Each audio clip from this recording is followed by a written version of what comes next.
Now, if you have some sort of family member or friend who is willing to loan you all the money at a favorable rate, then good for you. For the rest of us, however, we're probably going to have a problem finding. If you've been on the internet long enough, I'm sure you've run across some sort of content telling you how to become a multi-millionaire by age 21 by buying tons of rental property with none of your own money down. You've probably run across some 19-year-old saying he's owned over 100 units and didn't use any of his own money, and this is how you can do it too. Is there any truth to this? Is there a way that you can actually buy rental property with none of your own money down while the rest of the world just saves up money to try to buy real estate like idiots? Well, I definitely want to buy some more rental property in the future, and I'm sure if you're watching this channel, you probably are thinking about it as well. So I took a deep dive into actually looking into the strategies that they're suggesting to as far as buying rental property with no money down and my own personal experiences with them.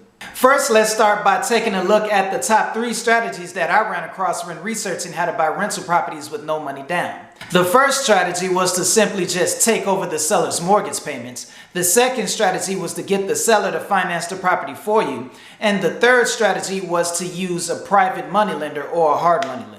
I've been in real estate over 7 years now, both as an investor and as a realtor, and I've worked with a lot of investors in my time as well. So here is my experience when running across these strategies in real life. The first strategy is to just assume the seller's mortgage or to simply take over the seller's mortgage payments for them. The problem with this strategy is that it's actually illegal. Most mortgages will not allow you to do this. The banks lent that money based on the seller's credit, not based on your credit, so they won't just let anyone take over the loan.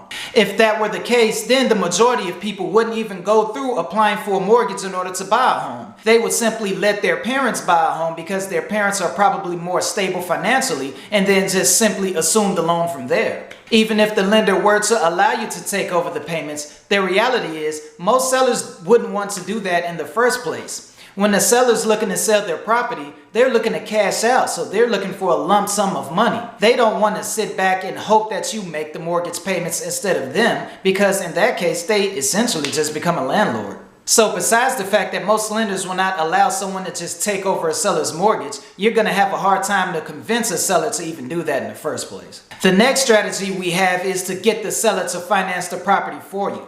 In this case, instead of going to a lender and getting a traditional mortgage, you're making an agreement to pay the seller a certain amount of money at a certain interest rate per month. This strategy is also difficult to pull off for a few reasons. In order for a seller to be able to finance you, they actually have to have the property free and clear. The seller can't have a mortgage on that property. If somebody doesn't have the lump sum to pay off that mortgage, the seller can't sell to you. In that case, you can't just simply pay the seller a mortgage. You're going to have to come up with the lump sum of cash to pay off the seller's existing mortgage as well, which defeats the whole purpose of this strategy if you have to do that. The second problem with this strategy is that, once again, when the seller is looking to sell a property, they're looking to cash out. If instead they have to sell or finance to you, then that means they have to hope that you make those payments on time, and they, once again, essentially become a landlord. I'm not saying that this is impossible to pull off, but I am saying the majority of sellers wouldn't want to do this. So once again, it's going to be hard to find a seller to be able to agree to a deal like that.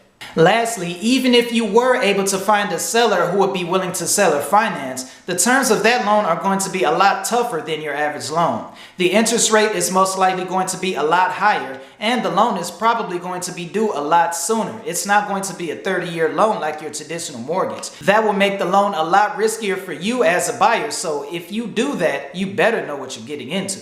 Third, we have the strategy of finding a private lender to loan you the money. We all know that most conventional mortgages and most lenders will require you to have some sort of down payment on the loan. If you can find a private lender who is willing to lend 100% on the property, however, then you don't have to worry about bringing your own money, right? In reality, the question you need to ask yourself is, who exactly are these private lenders? Now, if you have some sort of family member or friend who is willing to loan you all the money at a favorable rate, then good for you. For the rest of us, however, we're probably going to have a problem finding some sort of private lender who would be willing to lend us 100% on the property.